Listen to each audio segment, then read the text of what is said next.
goodbye to our Cappadocian home with one last dinner alongside our gracious host before heading to the airport. Goodbye, Turkey. Hello, Greece. Bye, Turkey. To begin the next chapter of our adventure, Greece. As soon as we arrived in Athens, Greece wasted no time in welcoming us.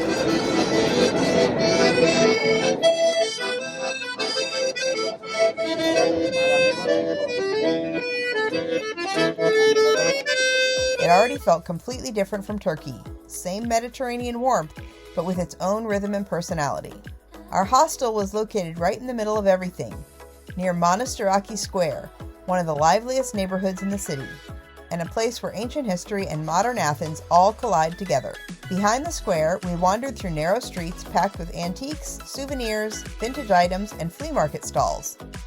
The Monastiraki Flea Market has been famous for generations and is one of the best places in Athens to hunt for everything from handmade crafts to old records and random treasures. Then we emerged into the busy square itself, where musicians were performing.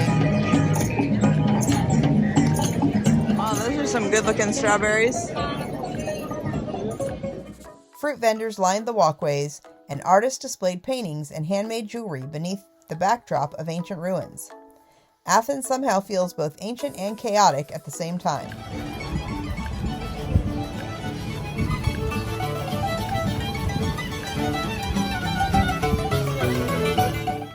As we explored further, we passed Hadrian's Library, built by the Roman Emperor Hadrian in 132 AD.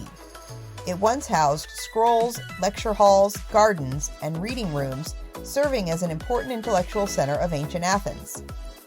Nearby, we found another square overflowing with flowers, outdoor cafes, and people lingering over coffee. Cafe culture here feels like a full-time activity rather than just a quick stop.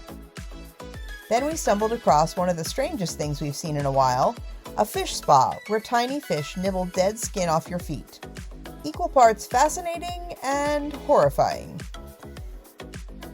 Everywhere we walked, there seemed to be another outdoor cafe, another musician performing, or another hidden side street full of life.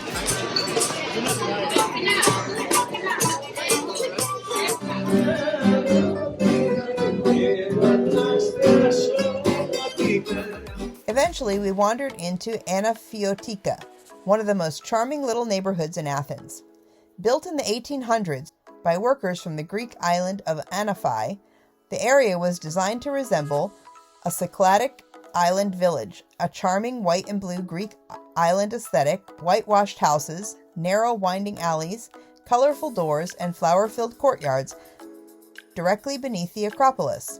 It honestly feels like a tiny Greek island hidden inside the middle of a giant city. At the top, we were rewarded with beautiful views overlooking Athens.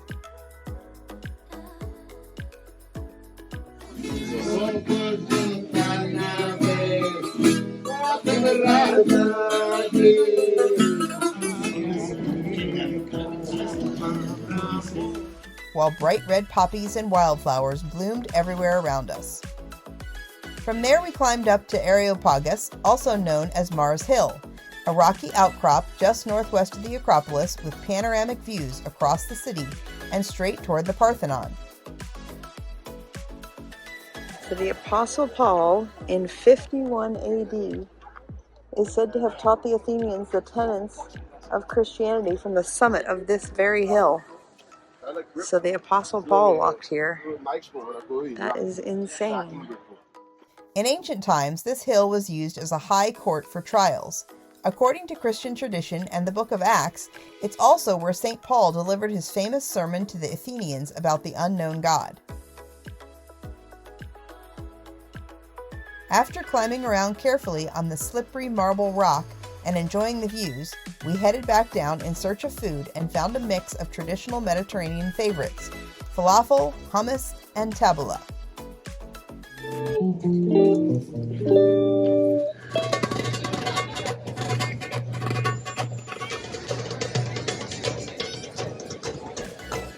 Then it was back to our hostel rooftop just in time for sunset, where we watched the city slowly glow gold beneath the Acropolis towering above Athens. Even though we'd spent the previous night sleeping in the airport and were completely exhausted, with only a day and a half in Athens, we decided sleep could wait. so back out we went after dark. Almost immediately, we were drawn toward glowing pink and purple lights behind our hostel, which led us to Little Kook, one of the most bizarre and enchanting cafes we've ever seen. The entire street looked like something out of Alice in Wonderland. What? Like, it's like a whole street.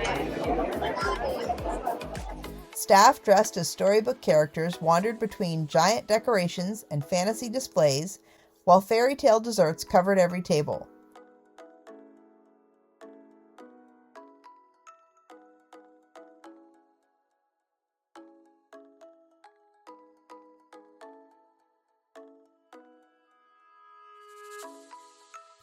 There was even a Christmas shop nearby and another tiny Alice in Wonderland themed store, so packed with trinkets and decorations that they only allowed 4 people inside at a time.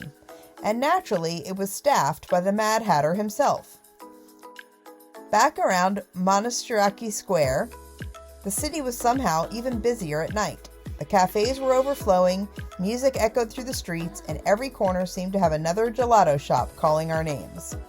At one point, we stopped at an Elvis-themed souvlaki restaurant for a late-night bite before catching one final illuminated view of the Acropolis glowing above the city.